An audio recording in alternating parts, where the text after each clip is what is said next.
अस्सलाम वालेकुम नाजरीन, मैं इमदाद आप सभी का इस्तकबाल करता हूं हमारे यूट्यूब चैनल ऑल अबाउट इस्लाम पर। उम्मीद है आप सब खैरियत से होंगे और उम्मीद है कि आपको हमारे वीडियोस पसंद आ रहे होंगे। आज हम आपके लिए एक वीडियो लेकर आए हैं जिसका मौजू है फैजान जुमा, और इसके साथ साथ हम खुतबे के दौरान ध्यान रखने वाली बातें भी जानेंगे।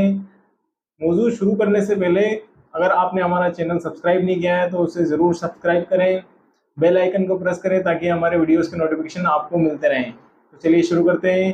फैजान जुमा, जुमा जो है वो ईद उल मोमिनीन है, ये मोमिनीन की ईद है। जुमा सारे दिनों का सरदार है। जुमा के दिन जहन्नम की आग नहीं सुलगाई जाती है और जुमा की रात को जहन्नम के दरवाजे नहीं खोले जाते हैं। और जुमा को बरोज़ क़यामत दुल्हन की तरह उठाया जाएगा। जुमा के दिन इंतकाल करने वाले शख्स को शहीद का रुतबा मिलता है और उसकी कब्र पर से अजाब उठा लिया जाता है। अगर जुमा के दिन हज हो तो 70 हज के बराबर होता है। जुमा की एक नेकी 70 नेकियों के बराबर होती है और जुमा के दिन का एक गुनाह 70 गुनाहों के बराबर होता है। और अल्लाह ताला कुरान शरीफ की एक सूरह जुमा की आयत नंबर 9 के अंदर इरशाद फरमाता है कि ईमान वालों, जब तुम नमाज की अजान सुनो तो खरीदो फरोख्त छोड़कर मेरे ज़िक्र की तरफ दौड़ो, ये तुम्हारे लिए बेहतर है अगर तुम इसे जानो। जुमा के दिन ही हज़रत आदम अलैहिस्सलाम की मिट्टी जमा की गई।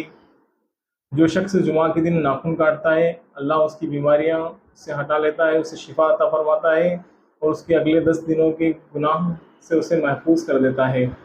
जो शख्स अपने वालिदैन की कब्र पर या दोनों में से एक की कब्र पर जुमा के दिन ज़ियारत करता है तो अल्लाह उसके सारे गुनाहों को माफ़ फरमा देता है और उसे अपने माँ बाप के लिए अच्छे सलूक करने वालों में लिखा जाता है। जुमा की नमाज मिस्कीनों का हज है। जो शख्स सुस्ती की वजह से 3 जुमा की नमाज छोड़ देता है तो अल्लाह ताला उसके दिल पर मोहर लगा देता है। जुमा के दिन मस्जिद के दरवाज़ों पर फरिश्ते आने वालों को लिखते हैं, जो पहले आता है उसको पहले लिखते हैं। पहले आने वाला शख्स उसकी तरह है जो अल्लाह की राह में ऊँट का सदका करे, और फिर उसके बाद आने वाला एक बड़ा जानवर, फिर बकरी, फिर मुर्गी, फिर अंडा, इस तरह सवाब लिखा जाता है। जब इमाम खुतबे के लिए खड़ा हो जाता है तो फरिश्ते नामा अमल समेट लेते हैं और फिर खुतबा सुनते हैं। बेशक अल्लाह और उसके फरिश्ते जुमा के दिन इमामा बांधने वालों पर दुरूद भेजते हैं।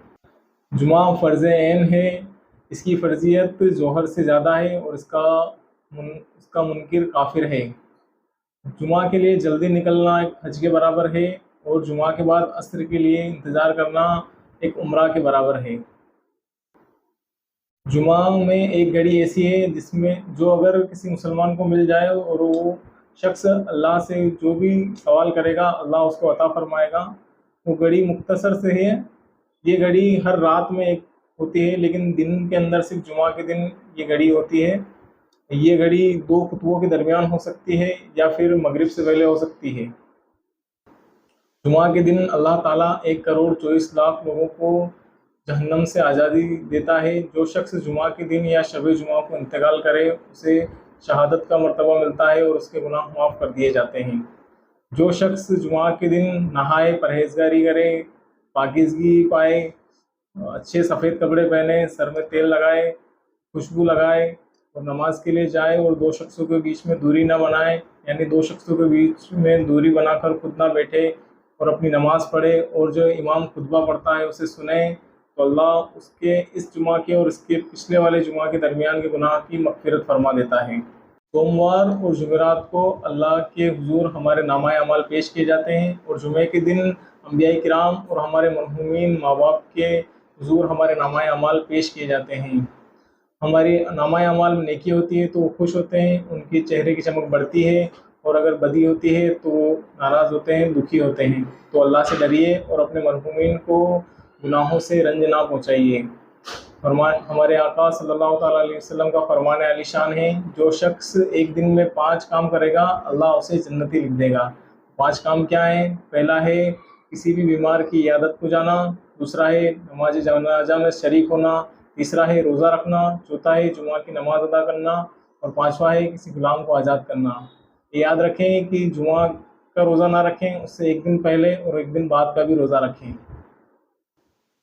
اللہ تعالیٰ قرآن شریف میں ارشاد فرماتا ہے کہ قرآن شریف کی ایک سورج جمعہ کی آیت نمبر 10 میں ارشاد فرماتا ہے کہ جب جمعہ کی نماز ہو چکے تو زمین میں پھیل جاؤ، اللہ تعالیٰ کا فضل تلاش کرو اور خوب اللہ کا ذکر کرو، اس امید میں کہ تم فلاح پاؤ گے۔ کسی بھی شخص پر جمعہ فرض ہونے کی 11 شرطیں ہیں۔ پہلی شرط ہے شہر میں مقیم ہونا، دوسری ہے آزاد ہونا، تیسری ہے عاقل ہونا، چوتھی ہے بالغ ہونا، پانچویں ہے مرد ہونا، چھٹی ہے اکیارہ ہونا، ساتویں ہے چلنے پر قادر ہونا، آٹھویں ہے بیمار نہ ہونا، نویں ہے قید میں نہ ہونا، 10ویں ہے کسی بادشاہ یا چور یا کسی شخص کا خوف نہ ہونا، اور 11ویں ہے آندھی طوفان یا تیز سردی کا نہ ہونا۔ جمعہ کے دن کی سنتیں سفید کپڑے پہننا، غسل کرنا، ناخن تراشنا، آنکھوں میں سرما لگانا اور نماز جمعہ کے لیے پہلے جانا۔ چلیے تو اب جانتے ہیں کہ خطبے کے دوران کن کن باتوں کا دھیان رکھنا چاہیے۔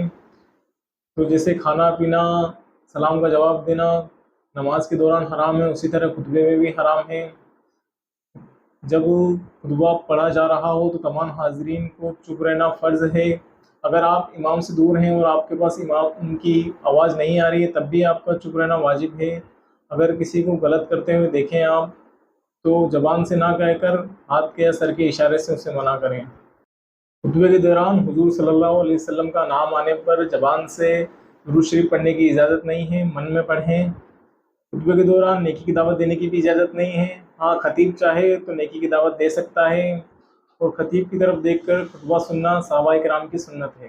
خطبے کے دوران چلنا بھی حرام ہے۔ اگر آپ مسجد میں کہیں چل رہے ہیں اور خطبہ شروع ہو جائے تو آپ وہیں رک جائیں، اور خطبے کے دوران کسی کی طرف گردن پھیر کر دیکھنا بھی حرام ہے۔ اسی طرح کی اور بھی معلومات کے لیے آپ ہمارے چینل کو لائک کیجیے، شیئر کیجیے، سبسکرائب کیجیے۔ اللہ آپ کو زیادہ خیر عطا فرمائے۔ السلام علیکم۔ دوستو، آپ کیا سوچتے ہیں اللہ تعالیٰ نے جمعہ کو عید کا دن کیوں بنایا ہے؟ اللہ تعالیٰ نے جمعہ کو عید کا دن اس لیے بنایا ہے تاکہ جب مسلمان اکٹھے ہو کر نماز پڑھے تو وہ آپس میں اتفاق اور محبت سے ملے، ان کے اندر ان کے گلے شکوے دور ہو۔ جیسا کہ آج کا ماحول ہے، مسلمانوں کے بیچ میں آپس میں نا اتفاقیت اتنی زیادہ ہو گئی ہے کہ کوئی ایک دوسرے سے بولنا اور اسے دیکھنا بھی پسند نہیں کرتا۔ اس لیے جمعہ کے دن آپس میں ملیں اور محبت سے ملیں اور آپس میں جو بھی نا اتفاقیاں ہیں انہیں دور کریں۔